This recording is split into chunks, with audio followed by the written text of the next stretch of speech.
বিসমিল্লাহির রহমানির রহিম। আসসালামু আলাইকুম ওয়া রাহমাতুল্লাহ। আমাদের মধ্যে দেখা যাইতেছে যে অনেকেই অনেকভাবে অনেককে দাওয়াত দিচ্ছে, কিন্তু হকের দাওয়াত আমরা দেই না। আমরা অনেকেই দাওয়াত দিতে আমরা লজ্জা বোধ করি। এটা উচিত না। দেখবেন একসময় যদি আমরা দাওয়াত না দেই তাহলে আমাদের মধ্যে গুমরাহি আইসা যাবে। আমাদের মধ্যে ভুল প্রচার শুরু হয়ে যাবে, ভুল চিন্তাভাবনা, ভুল চলাফেরা, ভুল সবকিছু হয়ে যাবে।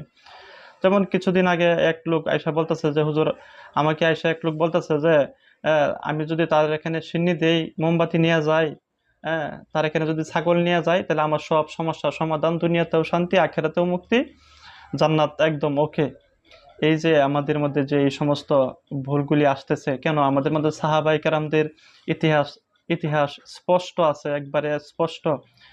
এই হিসাবে আমরা যদি সাহাবায়ে কেরামদেরকে অনুসরণ করি, এগুলি কি থাকে? না, এগুলি থাকে না।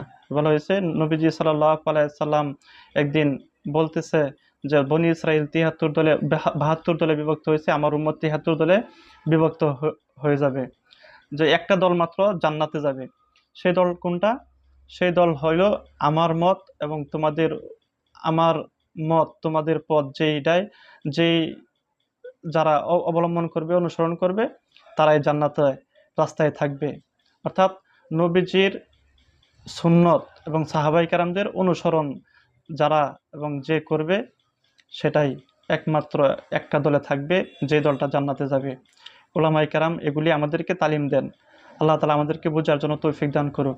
আর বেশি বেশি বোঝার জন্য আমাদেরকে দাওয়াতে তবলিগের মেহনতের সাথে সম্পর্কিত হওয়ার জন্য আল্লাহ তাআলা আমাদেরকে তৌফিক দান করুক। আমিন।